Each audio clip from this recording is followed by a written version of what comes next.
So I'd like to start off by asking a question, and that is, do you know what the first parable is that's recorded from Jesus' ministry? And in a way, it's a bit of a tricky question, because if you were just to start by reading through the Gospels from Matthew, you would see that this parable is actually the third one that shows up. And the reason for that is because the Gospels aren't really laid out in chronological order in every case. But if we're looking at a harmony of the Gospels, you would see that both Matthew, Mark, and Luke all have this same parable, and it's the first one that comes up. So you may ask, what is this parable?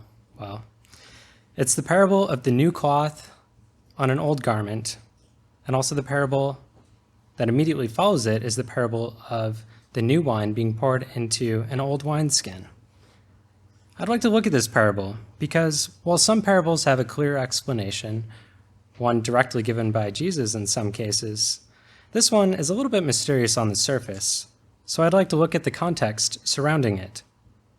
So to start, I'll be reading this passage from the Gospel of Luke, and it comes up in Luke chapter 5, and I'll be reading starting in verse 33. And here we see Jesus is being questioned by the scribes and by the Pharisees. And they said to him, "Why do the disciples of John fast often and make prayers, and likewise those of the Pharisees, but yours eat and drink?" And he said to them, "Are you able to make friends of the bridegroom fast, while the bridegroom is with them? But days shall come when the bridegroom is taken away from them. Then they shall fast in those days." So by looking at this passage, we see, yes, the disciples didn't have the same regimen of fasting as the Pharisees. Yet we have to bear in context that the disciples at this point were mere infants in their calling. And in many cases, they likely didn't even know each other. In fact, the very occasion in which they're being judged for eating and drinking was an occasion in which Matthew had called together his friends, many of whom were tax collectors, to celebrate the occasion of being called by Jesus.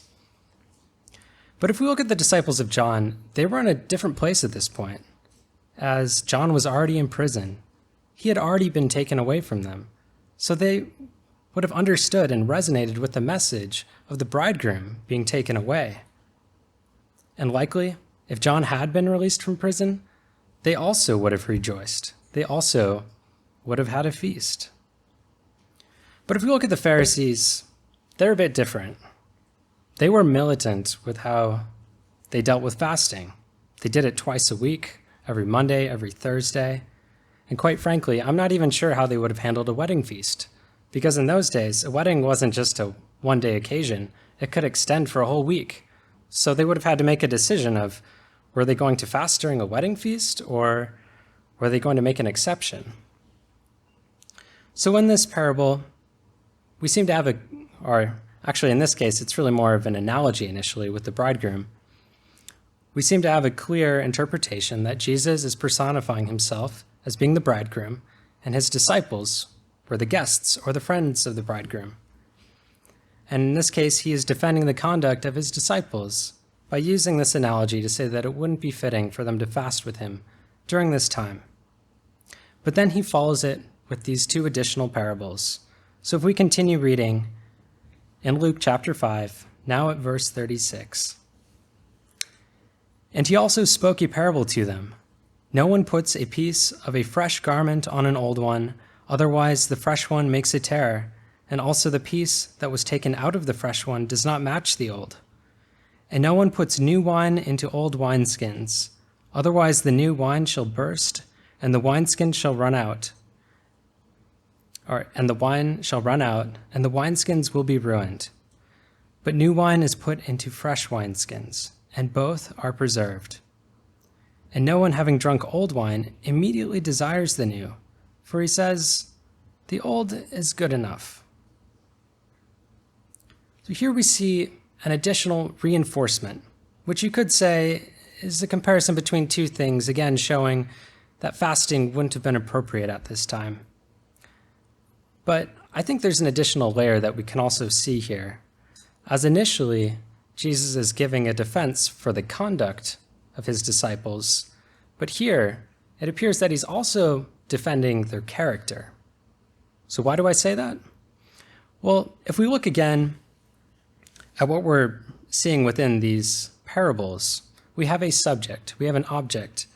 In the first case, we have a garment. And in the second case, we have a wineskin. So what are those representing? Well, it's not uncommon if we look elsewhere in the New Testament to see a reference to garments representing a person's character. We see this come up in Revelation. And if you think about it, someone's character, like a garment, can also have tears. It can also have stains. And if we also then think about the wineskins, we don't necessarily see wineskins come up in other contexts, but we do see the term vessel come up. In fact, Paul repeatedly talks about wanting to conduct he mentions possessing our own vessels in holiness and respect. So again, he's referring to the person's individual character. So by knowing that the disciples were the subject that was being addressed initially in the question from the Pharisees, we can also infer that they are the subject being referenced in these two parables.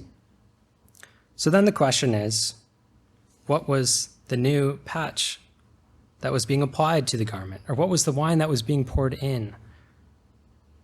Well, we know that the disciples were called. They were called to be taught by Jesus, and he wanted to give them his words. He wanted them to be able to drink them in, to take them to heart. And he knew that his words would sometimes be difficult to hear, that they'd be difficult for someone to take, and yet he knew that they could bear his words. And he saw his disciples as individuals who had imperfect garments, but garments that he knew he could mend. So here we see the analogy that's being made, where the defense is being given for his disciples, because they were able to receive his words, and he knew that their minds would be stretched. And just like that leather wineskin is stretched during that fermentation process as the wine expands, he knew that his disciples would be tested. He knew that they had a difficult path ahead, and yet he knew that they could endure it. And of those who he ended up calling into his innermost circle, the 12 apostles, we know that he hand-selected each of them based on the character that he saw within their hearts. And in them, he saw something fresh, a fresh wineskin that was eager to take his words in. And he saw a garment, while imperfect, a garment that he was able to mend. So if we take this in comparison then to the Pharisees, they viewed Jesus' words as being unrefined. They thought the wine of his teaching was something like unfermented wine, and we know that it caused them to respond with anger and outrage.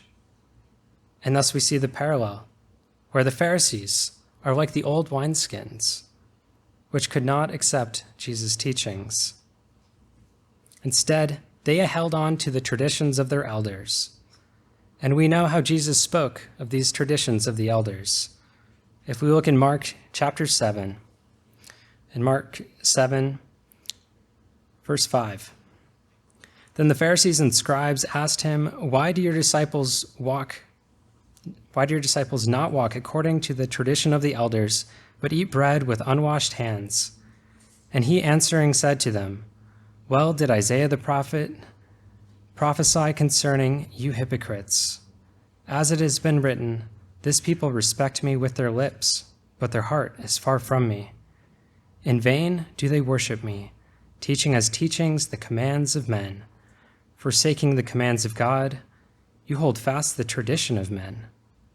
He said to them, well, do you set aside the commands of God in order to guard your tradition?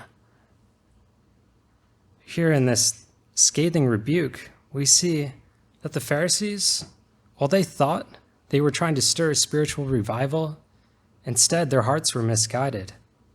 They were misguiding others, and they were taking their own teachings and their own institution as something that had a higher authority than Scripture, something that had a higher authority than God's own words. And Jesus knew that they could not accept his words, that he could not mend the tears in their garments if they didn't have a heart that was willing to accept his words. And above all, we know that the Pharisees were comfortable. They liked the taste of their own wine. They said it was good enough. And they certainly weren't willing to take correction from a man from Nazareth. So we must ask ourselves, what manner of disciple are we? Would we be willing to drop all that we have, like the early disciples, to follow Jesus? Would we be willing to accept his words, even when they are difficult?